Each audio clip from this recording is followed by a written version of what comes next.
Bueno, mi nombre es Roberto Germán Rodríguez, soy diseñador industrial. Bueno, como les comentaba, hice mi formación de posgrado en la Universidad Nacional de Tucumán, donde hice el doctorado en Medio Ambiente Visual e Iluminación Eficiente, por eso se le llama Mavile, que es más cortito. Y bueno, nada, soy investigador adjunto en el INAE y soy profesor en la Universidad de Mendoza, en la cátedra de Introducción a la Investigación y de Presentación Final, ¿sí? Entonces, ustedes, bueno, dentro de esta presentación, por ahí vamos a repasar algunos conceptos que ya han visto previamente, que tienen que ver con la definición de lo que es la luz, nada más que lo vamos a ver en relación a las capacidades y limitaciones de los seres humanos. Acá teniendo un diseñador industrial, cuando uno habla de ergonomía, seguramente bueno, no le va a resultar tan novedosa parte de la información que les voy a dar. Bueno, les voy a contar primero una historia muy breve que tiene que ver, se llama el lecho de Procusto. El lecho de Procusto era un señor que tenía una posada en la antigua Grecia. Entonces les ofrecía a los viajantes, una cama gratuita, pero con una condición. La persona tenía que entrar exactamente en lo que es el largo de la cama. Si entraba exactamente y no le faltaba ni le sobraba nada, tenía la noche gratis. Entonces, bueno, iba la gente y ¿qué pasaba? Si las piernas le quedaban muy largas, le cortaba las piernas. Si era muy bajito y la cama le quedaba grande, estiraba a la persona hasta arrancarle las piernas para que calce justo.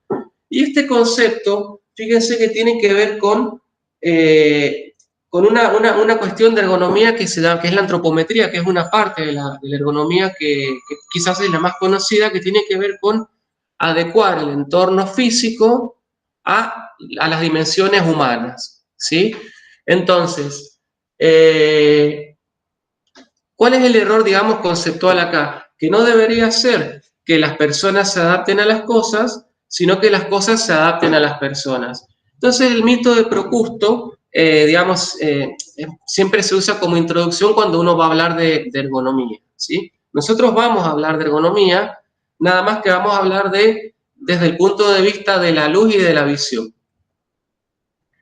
Cuando hablamos de Procusto, entonces, estamos hablando de algo que es antiergonómico, algo que no es ergonómico. La ergonomía es una disciplina que busca adaptar las personas, las actividades y los entornos a las capacidades y limitaciones de las personas, ¿sí?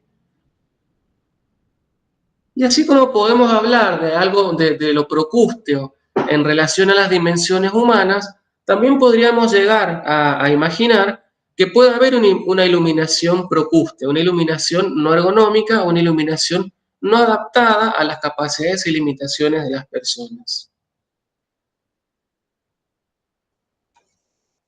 Bueno, fíjense acá, este es un esquemita bastante sencillo, pero que muestra cómo es el proceso de la visión, ¿no es cierto? Nosotros tenemos una fuente que puede ser natural o artificial, esa fuente emite luz, esa luz va a tener un comportamiento, una interrelación óptica con el entorno.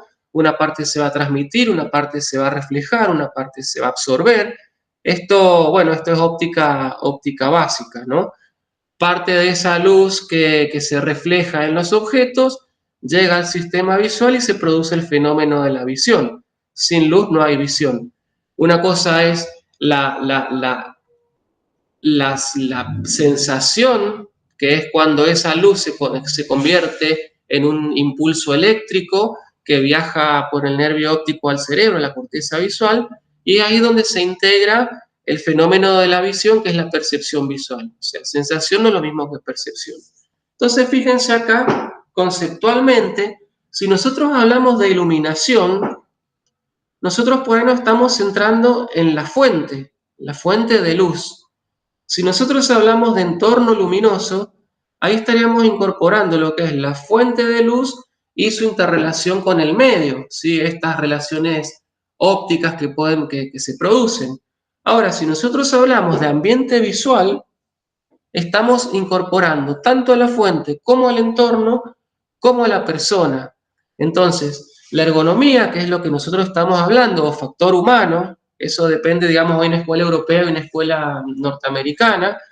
En la escuela norteamericana se habla de human factors y en la escuela europea se habla de ergonomía, factor humano, ergonomía.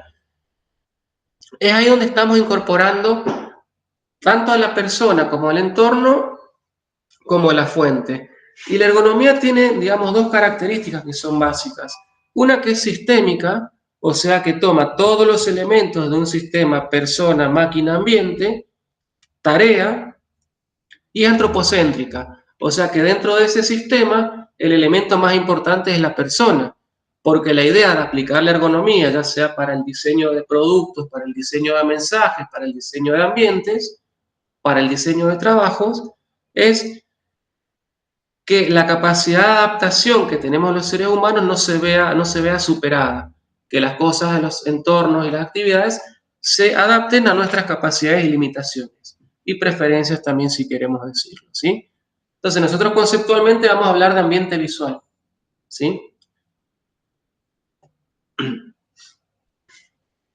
Fíjense que yo ahora les tengo que dar una definición de ergonomía, porque la ergonomía, si bien lo más conocido por ahí es la parte antropométrica, que es la ergonomía física, hay distintas ramas o subdivisiones, como puede ser la ergonomía física, la ergonomía temporal, la ergonomía ambiental, la ergonomía visual, que es, digamos, un poco lo que nosotros vamos a estar hablando ahora. Entonces, si yo les pido a ustedes que lean esto, este texto, esta definición de ergonomía, a mí me está costando leerla. ¿Por qué? Y porque no está, porque tengo muy poco contraste y tengo un tamaño, una tipografía chica. En cambio, si yo se las presento así, a mí me va a ser más fácil contarles qué es la ergonomía visual según su definición de manual y a ustedes también leerlo. Entonces, la ergonomía visual es una parte de la ergonomía. Esta es la definición, digamos, oficial de la Asociación Internacional de Ergonomía, ¿sí? Es la ciencia multidisciplinar que se encarga de comprender la visión humana, los procesos y las interacciones entre los seres humanos y otros elementos de un sistema. La ergonomía visual aplica teorías, conocimientos y métodos tanto al diseño como a la evaluación de sistemas. Cuando uno hace una evaluación de un sistema, después lo que busca es un rediseño de ese sistema, optimizando el bienestar y rendimiento general de ese sistema. ¿Qué temas relevantes se ocupa de la ergonomía visual? El entorno visual, la iluminación, el trabajo visualmente exigente y otras tareas, la función visual, el rendimiento visual, el confort visual, la seguridad, correcciones ópticas y herramientas de asistencia. Fíjense que es una disciplina bastante amplia que está muy relacionada con lo que es la optometría, ¿no es cierto? Digamos, la ergonomía, aparte de ser sistémica y de ser antropocéntrica, también es multidisciplinaria. Entonces, uno puede estar trabajando como médico, como ingeniero, como diseñador, como arquitecto, desde la ergonomía y para la ergonomía, ¿sí? Bien. Bueno, ¿para qué nos sirve aplicar la ergonomía tanto para el diseño como para la evaluación de los ambientes visuales? Bueno, en definitiva, para mejorar la calidad de vida de las personas. Cuando nosotros conocemos esta interrelación que hay entre la persona, el entorno y la tarea, vamos a lograr diseños de iluminación integrativa y vamos a evitar las barreras de iluminación.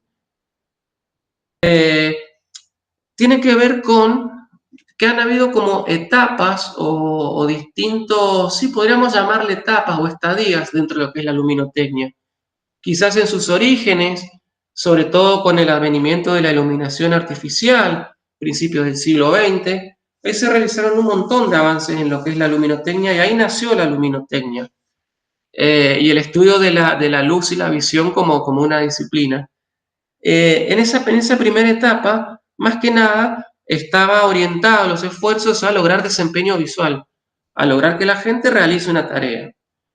Después pasó el tiempo, fue evolucionando esta disciplina y se empezaron a incorporar otros aspectos que tienen que ver, por ejemplo, con el ahorro energético, con el confort, que tienen que ver con cosas que iban pasando en el mundo, con las nuevas tecnologías de iluminación. Nueva tecnología me refiero a los tubos fluorescentes, a, digamos, la crisis del petróleo en los 70, donde empezaron a ver, ya se empezaba a lograr una eficiencia, digamos, una eficacia luminosa, se necesitaba poca energía para generar mucha luz, entonces ya no era un problema, digamos, el desempeño visual. El problema empezó a ser cuánta energía gasto, porque es insuficiente, digamos, siempre es escasa, y cuáles son las respuestas que tiene la persona a eso. Principalmente lo que es el confort visual. Y últimamente, en lo que ya lo que es el cambio de siglo, 2001, vamos a hablar un poquito de iluminación circadiana. También tienen un módulo, una charla sobre eso, ¿verdad? Por un especialista, pero yo se los voy también a adelantar un poquito, donde ya se empezaron a identificar bien cuáles eran los mecanismos no visuales de la luz, el camino no visual de la luz, que regula nuestro reloj biológico, nuestro ciclo circadiano, y se empezó a hablar de iluminación biológica, iluminación central en las personas, iluminación no sé cuánto. Entonces, la CIE, como para ordenar la cosa, dijo, miren, todo esto que antes se le llamaba iluminación biológica, iluminación circadiana, iluminación humana, iluminación, no sé, friendly, no sé qué, ahora se llama iluminación integrativa. La iluminación integrativa integra todos los requerimientos que uno puede tener en una instalación, tanto de desempeño como de confort, como toda la cuestión biológica de regulación de los ciclos circadianos y los relojes biológicos, ¿sí? Entonces, nada, les quería comentar un poquito que es, digamos, uno va a un congreso de iluminación y básicamente hay dos temas, LED e iluminación integrativa. Digamos, como que es lo que está ahora más en auge. Entonces, aplicando la ergonomía, uno conoce esta interrelación entre persona, tarea y entorno, puede lograr iluminación integrativa, puede romper barreras de iluminación, así como tenemos barreras físicas que impiden que una persona con movilidad reducida pueda acceder y usar cualquier servicio, también hay barreras de iluminación, digamos el mismo concepto, que busca aportar rendimiento, o sea, eficiencia y eficacia, confort, salud, autonomía, seguridad, bienestar. Digamos, todas las cosas buenas que se les ocurran las podemos lograr aplicando un enfoque ergonómico. Para eso podemos trabajar, como se ven en las imágenes de abajo, tanto con, digamos, con métodos subjetivos, donde uno se interrelaciona con los usuarios, conoce sus opiniones, sus experiencias, porque nadie conoce mejor lo que pasa en un espacio que el ocupante de ese espacio. A través del uso de equipamiento técnico, de métodos objetivos, ahí esto es un luxímetro que está midiendo luz, cantidad de iluminación horizontal, o modelos matemáticos predictivos. Esta imagen que ven acá es un modelo que permite predecir deslumbramiento, ¿sí? Ya vamos a ver un poquito más lo que es el deslumbramiento. Entonces, cuando uno hace un abordaje desde lo ergonómico, hay que empezar a hacerse preguntas. ¿Para qué se utiliza este espacio? ¿Qué tareas se realizan?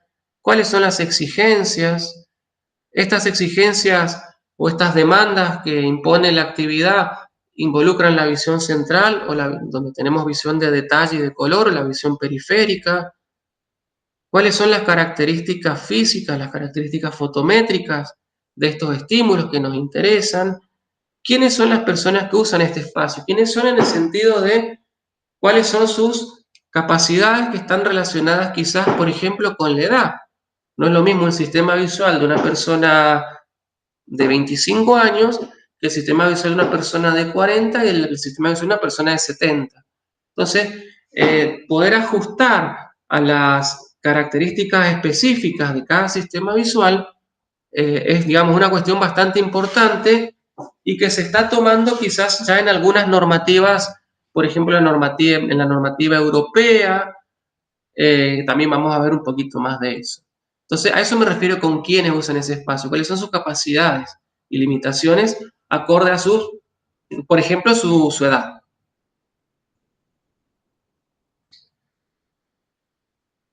Toda tarea, digamos que es parte de este sistema persona-ambiente, tiene tres componentes, toda tarea. Una componente visual, una componente cognitiva y una componente motora, ¿sí? O física, de trabajo físico. Entonces hay un trabajo visual, un trabajo visual también, por ahí incluimos todos los sentidos, ¿no? Pero nos importa la parte visual a nosotros. Una componente de procesamiento intelectual y una componente física, de trabajo físico, ¿sí? Para cada una de estas cosas hay un tipo de ergonomía, ergonomía cognitiva, ergonomía del trabajo, etc. Ahora, el balance entre cada una de esas componentes es como muy específico en cada contexto o situación de uso, en cada persona haciendo una actividad. No es lo mismo estar cocinando que estar, no sé, circulando por un espacio, que estar trabajando con una computadora. Entonces, ese balance entre las tres componentes es muy importante empezar a planteárselo y tratar de definirlo, caracterizarlo en el momento en que uno va a abordar un proyecto de diseño, ¿sí? ¿Qué es lo que más pesa acá? Acá pesa más lo visual, pesa más lo cognitivo, pesa más lo motor. Fíjense el trabajo en la imagen central, una persona trabajando en una computadora, ¿sí? Fíjense acá, digamos, este es un trabajo muy paradigmático porque tanto la componente visual como la cognitiva como la motora tienen un peso muy importante, digamos. Es como una fuente de carga bastante importante. Por eso trae tantos problemas, ¿no? El trabajo en computadoras. Por un lado, la parte, digamos, física es un trabajo totalmente sedentario, donde puedes tener posturas inadecuadas, puedes tener movimientos repetitivos. En la parte cognitiva, fíjense el señor está trabajando, al mismo tiempo está hablando por el teléfono, está mirando la pantalla, está usando el celular y tiene papeles por todos lados. Y ahí también entra lo visual. Digamos, la información visual que recibe, por un lado, está en distintos planos, a distintas distancias, ¿sí? Tiene distintas características, un soporte que emite luz junto a otro soporte que refleja luz. Entonces, tenés que sostener la acomodación visual, el enfoque a una distancia fija durante mucho tiempo. Por eso que aparecen todos los problemas visuales de síndrome visual informático, ojo seco, deslumbramiento, digamos, porque es una actividad que demanda mucho el sistema visual, ¿sí? Entonces, si nosotros tenemos una actividad donde la componente visual es muy importante, es ahí donde la iluminación obviamente adquiere un papel más importante para lograr una mejor productividad, un mejor confort o una mejor satisfacción, digamos, con el entorno.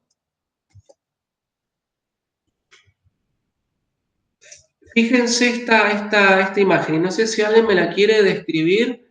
¿Qué problemas están viendo a nivel sistema visual? Este es un relevamiento que he hecho en algún momento, digamos, es un trabajo de campo que he hecho. ¿Qué ven acá? Ahí se ve un caso típico de luz de fondo, de la claridad detrás de la pantalla, ¿no? Igual el deslumbramiento, calculo, en la parte donde el sol incide en los papeles, tanto en la superficie de apoyo como la luz detrás de la pantalla que también emite luz. Claro, fíjense las manchas solares que tienen ahí sobre el plano de trabajo. Más allá que esté trabajando en rotación de tronco, que tampoco está bueno desde lo físico, pero por ahí uno a priori dice, pero este no está tan malo, este espacio tiene mucho aventanamiento, esto da un patio interno, tiene unas persianas para el control de la luz solar, como que a ver si uno mira a simple vista y sí, no debería estar tan mal esto. Pero bueno, acá es donde te empieza a incidir un poco más el criterio de diseño. En primer lugar, no está bueno poner una pantalla frente a una ventana. ¿Por qué? Porque vas a tener este problema de adaptación visual. Y si vos tenés, por la orientación que tiene esa ventana, eso lo habrán visto más con Lorena, pero por la orientación que tiene la ventana van a haber horarios donde puedes llegar a tener un ingreso de luz solar directa. Está buenísimo, pero lo tenés que controlar. Y si pones un elemento de control, como esta persiana, bueno, colócalo bien y asegúrate que los usuarios también también lo operen de manera adecuada, cosa de que cuando hace falta bloquear, lo bloquee, cuando hace falta redireccionar, redirecciones. Entonces, esto, la verdad que yo que trabajo más en oficina, es muy, digamos, es muy común ver este tipo de situaciones, ¿no? Uno va por ahí a hacer algún relevamiento, como para hacer un diagnóstico, y la gente medio como que se te viene y es casi a veces uno hasta hace de psicólogo, pues te empiezan a decir todas las cosas que están mal. Por esto siempre es tan importante escuchar al usuario. El usuario es el que más sabe, está ahí todo el día. Yo puedo ir un rato, puedo hacer unas mediciones, puedo mirar, puedo tener ya criterio, experiencia, todo, pero la gente es la que sabe, porque está todo el día, todos los días. Entonces, yo quiero valorizar eso, el rol que tienen los ocupantes, digamos, o futuros ocupantes o actuales ocupantes, ya sea si uno va a diseñar o a rediseñar un espacio iluminado. Bueno, ¿qué tenemos que tener en cuenta en el ambiente visual? Muchas de estas cosas yo creo que ya las han visto, las vamos a repasar.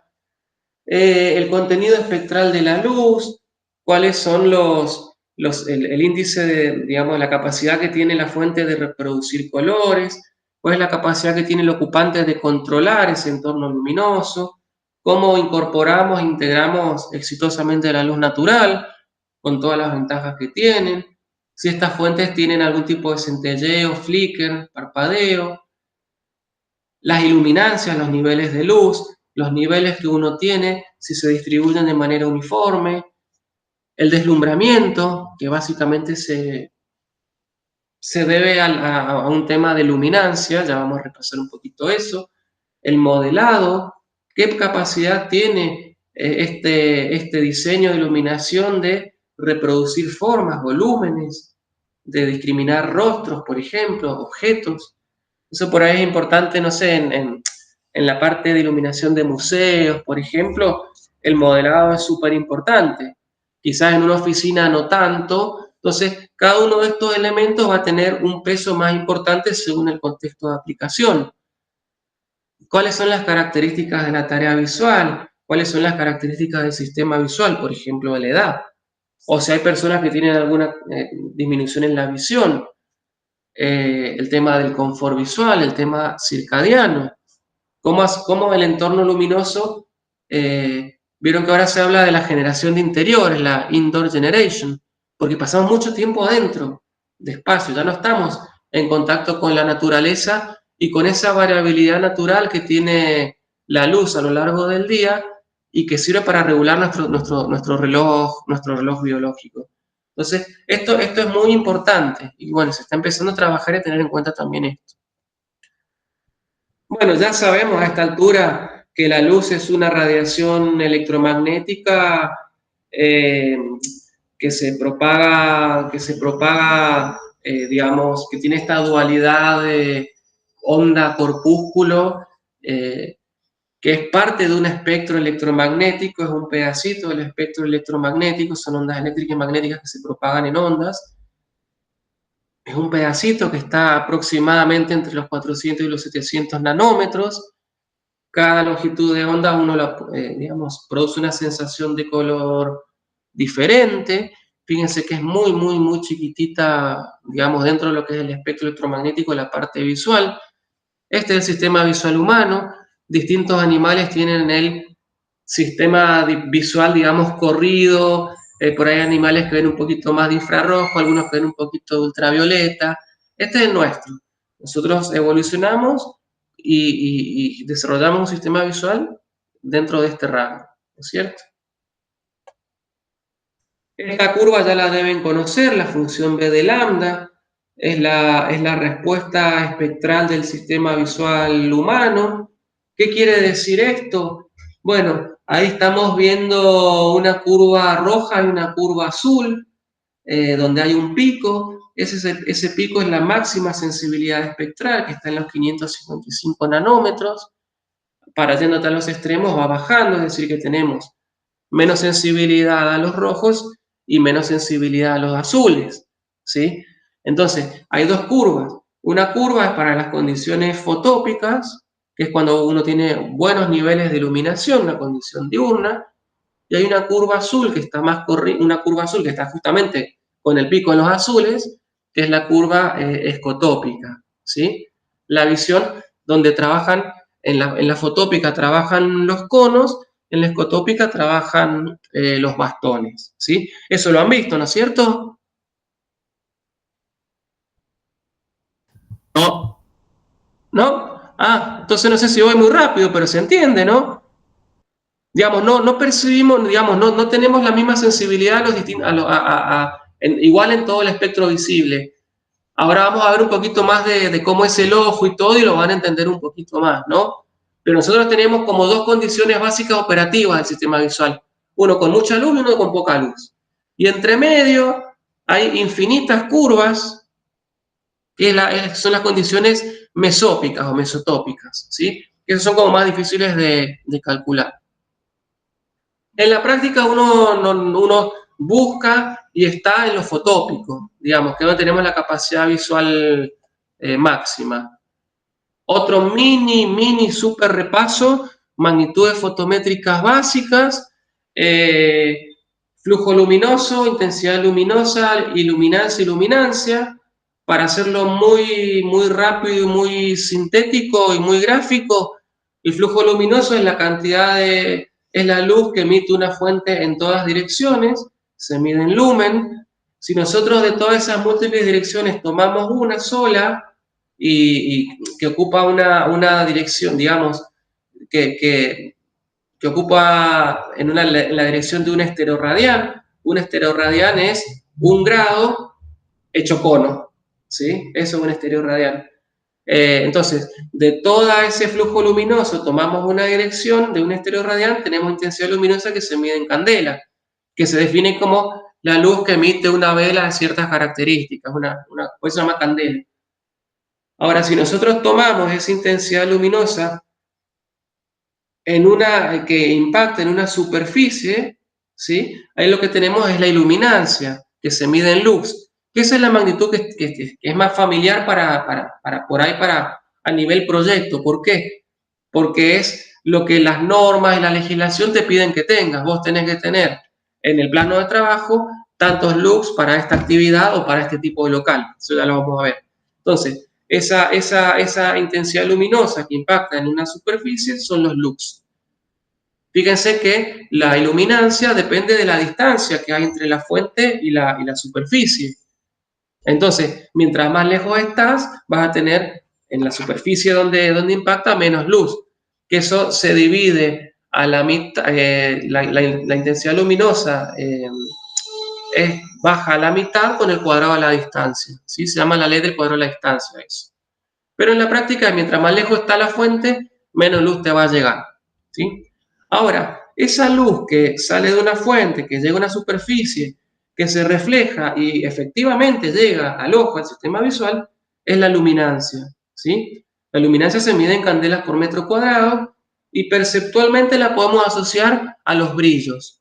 Una fuente o una superficie más brillante tiene más luminancia, una menos brillante tiene menos luminancia, ¿sí? Básicamente trabajamos en lo que es la ergonomía visual con los lux y con las candelas por metro cuadrado. Por ahí en la parte de proyecto parece que puede trabajar más con los lumen y con todo eso, pero nosotros nos centramos más que nada en iluminancia y luminancia, ¿sí? Bueno, esto es más simple de lo que parece. Acá el concepto que nos tiene que quedar, eso está, digamos, tienen apuntes, todo, no vamos a tener una clase de anatomía, porque yo tampoco soy médico. Pero acá lo importante que tienen que tener en cuenta es que el sistema visual no es solamente el ojo, ¿sí? Cuando dicen, no, la adaptación del ojo, no, la adaptación no es del ojo, es del sistema visual. Una parte de la adaptación se hace en el ojo, pero hay una parte que se hace en el cerebro. Entonces, el sistema visual es ojo más cerebro, ¿sí? Donde nosotros tenemos, sí, el ojo, que es donde impacta la luz y se produce una transducción, una transformación de esa energía luminosa en energía eléctrica que viaja por el nervio óptico y llega a lo que es la corteza visual. Ahora, ya en la retina, que la retina es la parte del ojo que tiene los sensores, podríamos decir, esas células que transforman la luz en un impulso bioeléctrico, ahí ya hay procesamiento. Entonces, el procesamiento empieza en el ojo, empieza en la retina. La retina es parte del sistema nervioso, ¿sí? Se hace esta comparación con las cámaras fotográficas y está bien, del ojo. ¿Por qué? Porque ustedes tienen una película fotosensible que en la cámara antigua sería el rollo y en las cámaras modernas digitales es el chip CCD, donde la luz se transforma en información. Tienen una parte óptica donde tienen la capacidad de variar la cantidad de luz que entra en ese sistema, que en una cámara es trabajando con la apertura del diafragma, ¿sí? Y tienen la capacidad de enfocar un objeto cercano y un objeto lejano. En la cámara es variando la distancia focal y en el ojo es en realidad cambiando la potencia de la lente, no se cambia variando la distancia focal, sino variando la forma del cristalino. El cristalino es la lente, ¿no es cierto?, que nosotros tenemos, ¿sí? Bueno, eso es un poco rápidamente, pero el concepto es ese. La visión es ojo y cerebro, ¿sí? Miren, acá tenemos algunas imágenes de lo que es un corte histológico de lo que es la retina, ¿sí? Básicamente tenemos dos tipos de células, en realidad tenemos tres, pero tenemos dos tipos de células que son los conos y los bastones, ¿sí? Conos son los encargados de percibir el color, acuérdense, color, cono. Y los bastones son los que se encargan de percibir niveles de luz, ¿no es cierto? Entonces, hay tres tipos de conos, a veces les llaman cono rojo, verde y azul, en realidad se les llama cono corto, cono medio y cono largo, pero fíjense que cada cono tiene, que es la curvita de abajo, a mí me gustan las curvas, discúlpenme, pero a mí me gustan las curvas. Fíjense que cada curva tiene un pico de sensibilidad. Tenemos un pico en los rojos, un pico en el verde, otro tipo de cono, y un pico en los azules, ¿sí? La curvita que está de negro son los bastones. Y fíjense lo eficiente que es el sistema visual, que con solamente tres tipos de cono, tres tipos de célula, combinando la sensibilidad de cada uno de ellos, podemos percibir millones de colores. ¿Sí? Es como bastante maravilloso el sistema visual y cómo está resuelto, digamos. Son solamente tres para color y uno para intensidad.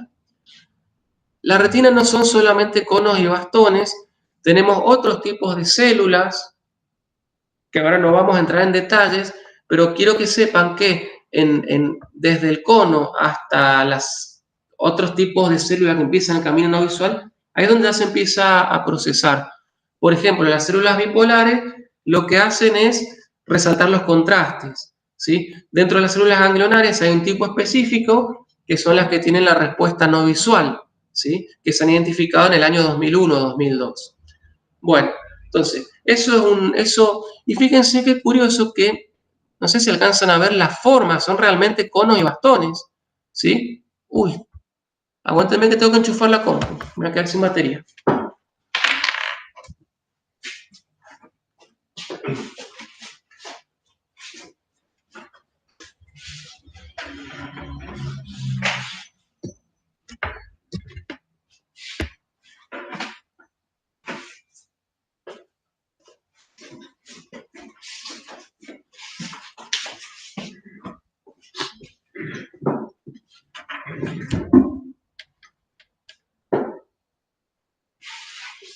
Bueno, realmente los conos y los bastones tienen forma de conos y bastones. Y fíjense, si uno hace la dirección de la luz, estoy en la imagen esta que está arriba al centro, la dirección de la luz es de abajo hacia arriba y de derecha a izquierda. Los conos están entre comillas y bastones están de espaldas a lo que es la dirección de la luz. Bueno, eso es como un detalle, una curiosidad. Acá a la derecha lo que estamos viendo es un corte del ojo. Pues nosotros decimos, bueno, la retina tiene conos y bastones principalmente, que son los que transforman la energía luminosa en un impulso eléctrico. Buenísimo. Ahora, no están distribuidos de manera uniforme, y esa distribución que tienen hace que nosotros tengamos una visión central y una visión periférica con capacidades diferentes. Si nosotros tenemos el eje óptico, digamos, tenemos un punto que se llama la fóvea, que es, bueno, está justamente alineado con el eje óptico, que es donde tenemos la mayor concentración de conos, ¿sí? La mayor densidad de conos por un milímetro cuadrado, ¿sí? Entonces, esa es la zona donde nosotros tenemos la mayor capacidad para ver colores y para discriminar detalles, ¿sí? Por eso nosotros tenemos hasta un reflejo que fijamos la imagen que queremos ver, la fijamos en el eje óptico que cae en la fóvea, ¿sí? A medida que nos vamos alejando hacia la periferia, va disminuyendo la cantidad de conos y va aumentando la cantidad de bastones, ¿sí? Entonces tenemos muchísima más densidad de bastones en la periferia que de conos. Nosotros tenemos una visión central muy rica y una visión periférica donde no podemos percibir formas ni podemos percibir colores, sino que quizás percibimos movimiento y que hasta tiene una cuestión, no sé, hasta para mí evolutiva. Si uno tiene algo que se viene acercando, no sé, un cazador, un león, no sé, por la periferia no importa si es un león, si es un tigre, importa que viene algo. Ahí vos percibís el movimiento, fijás y ahí ves para ver de quién te estás escapando. Fíjense que hay una parte que se llama el punto ciego, que por ahí si tenemos tiempo se los puedo hacer ver, que vean el punto ciego. Hay una parte donde no hay ni conos ni bastones. ¿Y por qué no hay ni conos ni bastones? Porque todas esas células están conectadas a nervios, son terminaciones nerviosas que salen de los ojos y por donde salen esos nervios, como un manojo de cables que sale, ahí no hay sensibilidad. Como nosotros, y ahí es donde yo les digo que ya hay procesamiento en la retina, porque nosotros no vemos el mundo con un agujero. El sistema visual completa lo que falta de cada, digamos, escena particular de cada ojo y después las integra. Entonces, fíjense cómo ahí también ya tenemos procesamiento, porque no estamos viendo un hueco negro alrededor nuestro.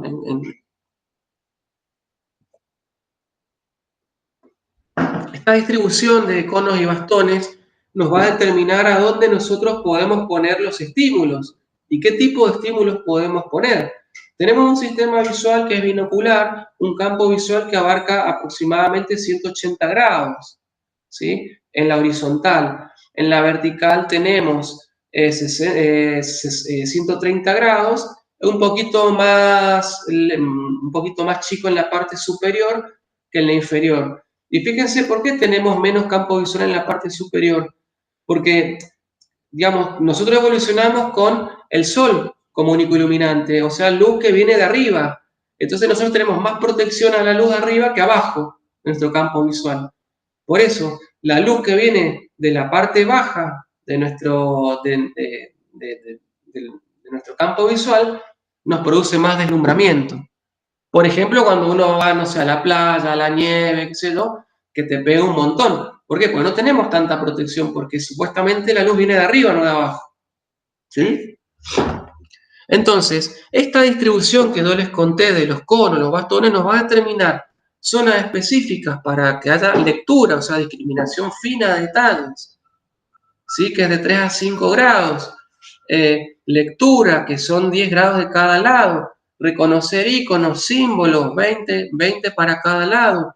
Discriminar colores, ¿sí? Entonces, esto nos dice a dónde poner el estímulo y qué tipo de estímulo poner. Si ven nuestro campo visual, nosotros no somos unos muñecos que tenemos la cabeza fija, se amplía con la movilidad que nosotros tenemos de la cabeza, digamos, en una distancia fija, eso es lo que nosotros tenemos que poner. Hay animales que tienen un campo visual por ahí más reducido, pero tienen más movilidad de la cabeza, como pueden ser los búhos, las lechuzas. Tienen un campo visual de 360 grados, porque giran la cabeza y pueden girarla a 360 grados. ¿Sí? Bueno, ¿cómo están? ¿Me siguen o voy muy rápido? No, bien. ¿Cuál era la de horizontal?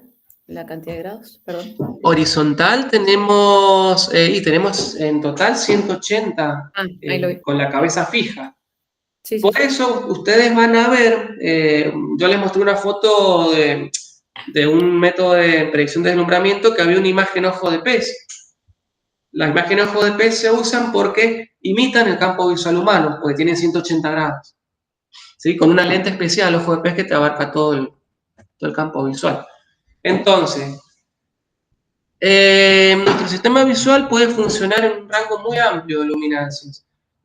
Nosotros podemos llegar a percibir formas y movimiento en una noche sin luna y en un día de verano en Mendoza al mediodía. Entonces, fíjense que el rango que nosotros tenemos operativo es muy grande. Ahora, ¿qué problema tenemos? ¿Cuál es la trampa? La trampa es que no podemos pasar de golpe de un extremo al otro. Cuando nosotros, la capacidad que tenemos de navegar a través de todo ese rango, es lo que se llama la adaptación visual. ¿Sí? La adaptación visual tiene distintos mecanismos. El más conocido es la variación del diámetro de la pupila. ¿Sí?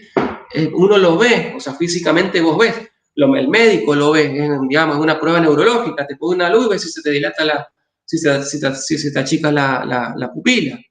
Entonces, pero ese es un mecanismo que es el primer mecanismo y que no tiene una capacidad tan grande de adaptación, ¿sí? Bueno, ya volvemos a eso. Dentro de este rango operativo nosotros encontramos como 3 estadios, que son esas curvas que yo le mostraba. El rango fotópico, que es un rango de plena luz, podemos decir, es la condición que nosotros deberíamos tener en todos lados, donde la luminancia, digamos, que llega al ojo es de 3 candelas o más, ¿sí? ¿Qué tenés? Buena visión de color, buena discriminación de detalles. ¿Por qué? Porque está trabajando los conos. En el otro extremo tenemos el escotópico, donde no tenemos visión de color y muy poca discriminación de detalles. Ahí trabajan a pleno los bastones. En el medio, como les decía, tenés el mesópico, donde es como que gradualmente se van apagando los conos y se van prendiendo los bastones. Es una cosa así. Escotópico es muy, muy difícil de encontrar.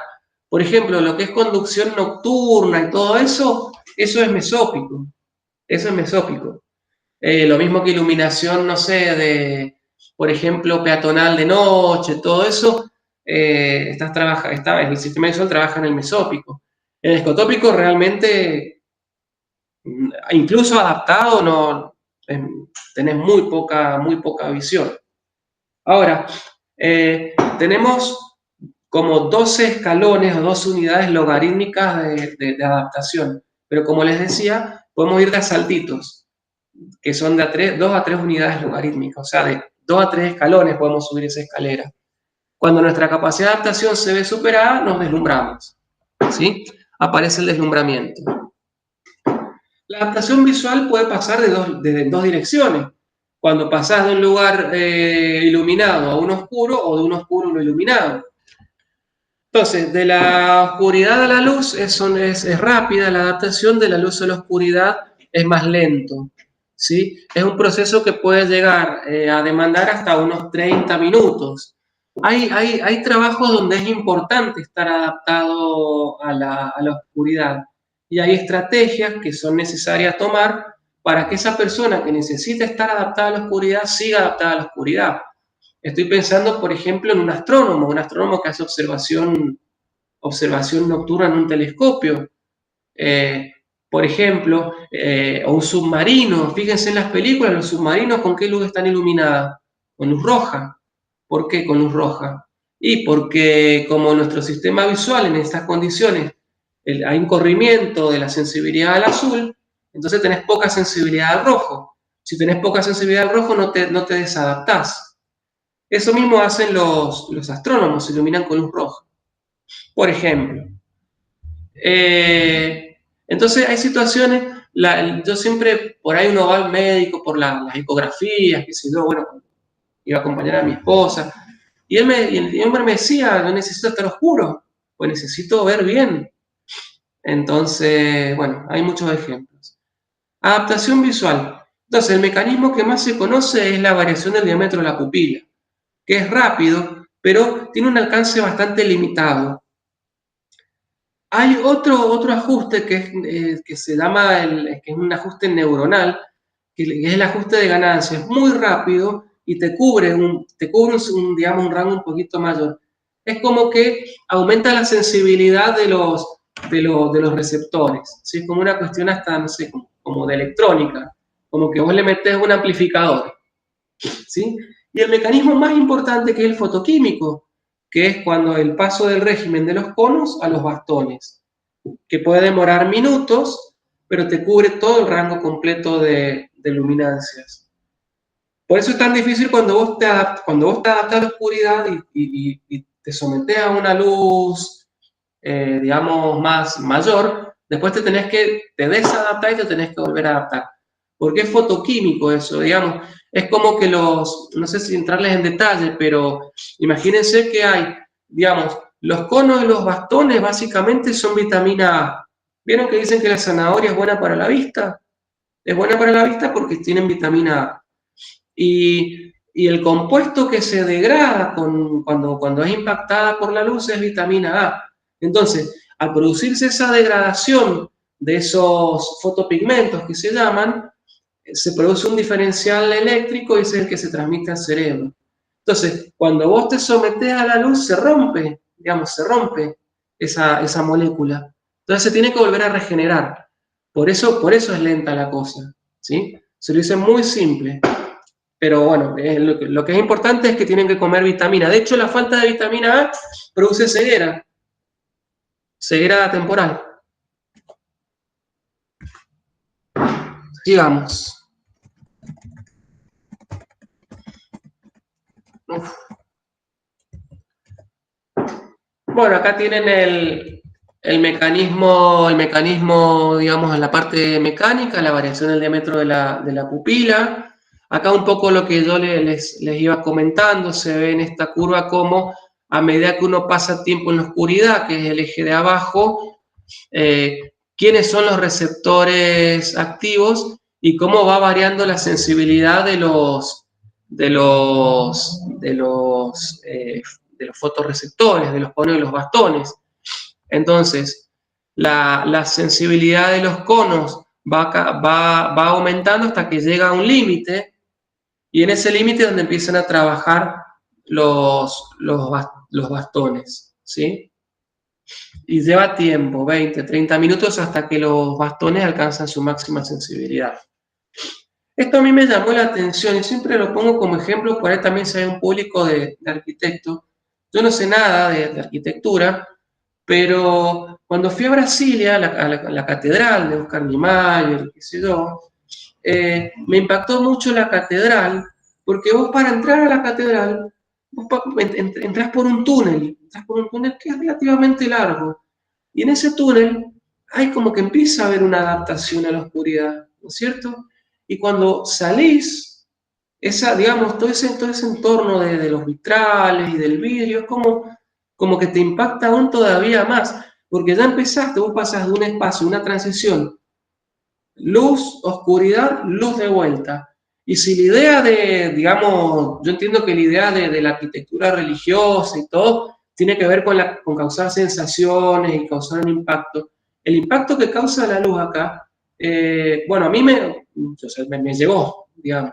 Y yo lo atribuyo en parte, no sé si lo habrá hecho así el Oscar Niemeyer a propósito, pero tiene que ver con este pasillo que vos estás transitando antes, ¿sí? Entonces fíjense cómo te puede producir sensaciones. Bueno.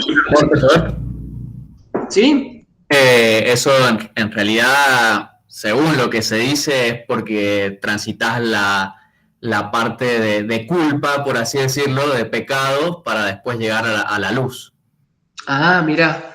Bueno, más allá de ese simbolismo que está bueno, lo refuerza con una cuestión del sistema visual, porque realmente la luz te pega más. O sea, cuando pasás esa parte de culpa y de pecado y te iluminás más todavía. Así que, bien, está bueno, no sabía que ese era digamos, el sentido, digamos, que había pensado el arquitecto. Buen dato, gracias. Bueno, ya vimos una capacidad del sistema visual que es la adaptación, ¿sí? Vamos al otro que es la acomodación. La acomodación es la capacidad que tenemos de enfocar objetos cercanos y objetos lejanos, ¿sí? En condiciones normales, nuestro sistema visual está de base, digamos, de default, es para enfocar objetos lejanos, ¿sí? Entonces, nosotros tenemos uno que se llama los músculos ciliares que estiran lo que es el cristalino y con eso varían la curvatura del cristalino y varían la distancia de enfoque, ¿sí? Entonces, esta acomodación visual, que es una de nuestras capacidades de nuestro sistema visual, también va variando por la edad. El punto mínimo al que nosotros podemos enfocar un objeto o acomodar, es la palabra más adecuada, se llama el punto próximo, punto cercano, ¿sí? Este punto próximo se aleja con la edad. Se aleja con la edad, pero desde creo que a los 5 años, que es cuando termina de madurar el sistema visual, ahí tenemos el punto próximo, punto cercano más próximo. Ya en la niñez, en la adolescencia, en la adultez, el punto se va alejando. Esto se hace más evidente ya cuando tenemos un sistema visual maduro a partir de los 40 años, bueno, que aparece la famosa presbicia, ¿sí? Pero tiene que ver con eso, con la capacidad de acomodación. Porque el cristalino se va endureciendo, entonces, bueno, eso es lo que pasa. Este otro fenómeno que tiene que ver con la visión, que se llama el efecto de Purkinje, que tiene que ver con este corrimiento de la sensibilidad espectral hacia los azules en condiciones de poca iluminación, ¿sí? Vimos las curvas, entonces hay un dicho que decía mi abuela, que decía que en la noche todos los gatos son pardos, y es la forma que tenía mi abuela de decir, está pasando el efecto Purkinje, ¿sí? Porque de noche hay un corrimiento hacia los azules. Por eso les decía, en un submarino, en un local donde vos tenés que estar de noche y tenés que estar adaptado, tenés que tener estímulos visuales, tenés que iluminarlo con rojo. ¿Por qué? Porque no tenés sensibilidad a los rojos. Entonces no te desadaptás, ¿sí? Yo pienso en el tablero del auto, en un tablero del auto iluminado de azul, está bueno que esté iluminado de azul. ¿Por qué? Porque es donde vos tenés la mayor sensibilidad.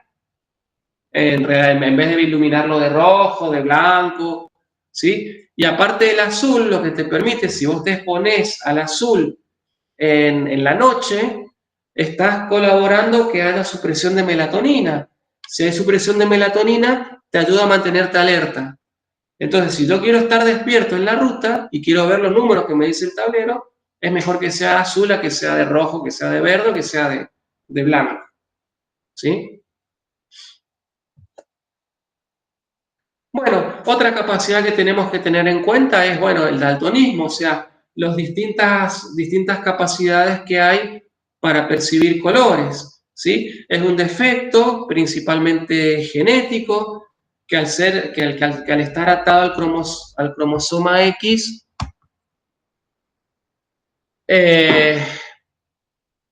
se da más en hombres que en mujeres, también puede ser adquirido.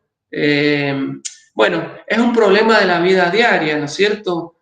¿Por qué? Porque, no sé, desde elegir la ropa, elegir ver el estado de una fruta, ver el diseño de etiquetas, de packaging, de señalización. Hay que tener en cuenta eso, que hay un porcentaje de personas que les cuesta discriminar algunos colores. Alrededor del 10% de los hombres tienen digamos, dificultades para discriminar entre el rojo y el verde. 10% es un montón de gente, no es poca gente. Bueno, acá les puse una imagen del test de Ishihara, que es una de las formas de diagnosticar el daltonismo. Esta imagen acá podemos ver, uno puede tener una visión del color disminuida o una visión del color totalmente limitada, ¿sí? Entonces, acá vemos para la misma escena distintas situaciones o distintas manifestaciones del daltonismo, cómo se vería esa escena, ¿sí?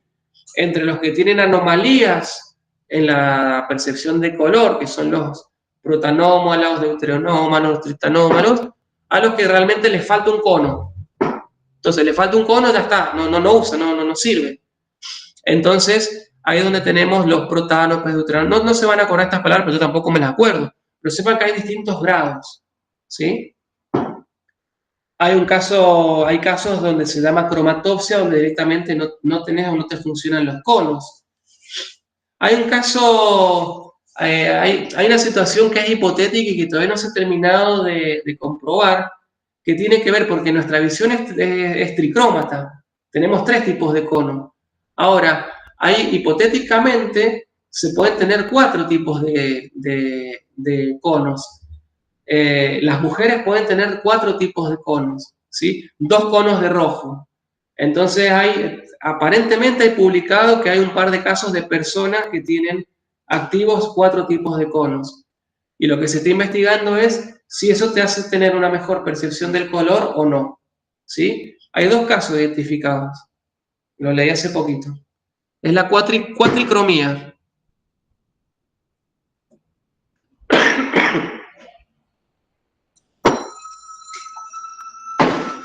Otra capacidad que tenemos es la capacidad de discriminar detalles, que es lo que se llama agudeza visual.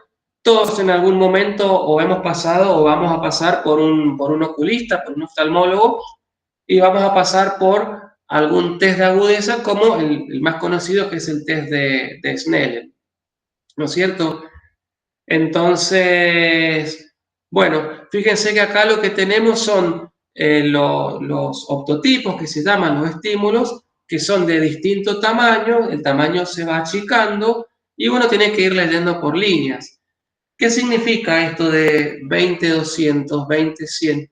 Hay distintas formas de expresar la agudeza visual y uno es por fracciones. Eso quiere decir 20 en 200, que una persona, la persona que lee eso puede ver a 200 pies lo que una persona normal ve a 20 pies, ¿sí? Entonces, pero fíjense una cosa que tiene que ver con lo que vamos a ver enseguida.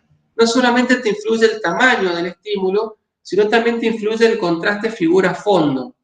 Y esos 2 elementos, junto con la cantidad de luz, es lo que nos permiten conocer esta curva, que se ve súper complicada, pero es súper simple. Esto se llama curva de eficiencia visual relativa. Y acá nosotros lo que tenemos son 3 elementos para jugar. Cuando nosotros diseñamos un ambiente visual o queremos presentar un estímulo y que ese estímulo sea percibido con eficiencia y con eficacia. Nosotros podemos trabajar con el tamaño del estímulo, con el contraste del estímulo o con la cantidad de luz en el que nosotros estamos mostrando ese estímulo. Son 3 factores, ¿no es cierto? Entonces, a mayor contraste va a haber mayor rendimiento visual. A mayor tamaño del estímulo va a haber mayor rendimiento, es obvio, mayor rendimiento visual. A mayor cantidad de luz va a haber mejor rendimiento visual.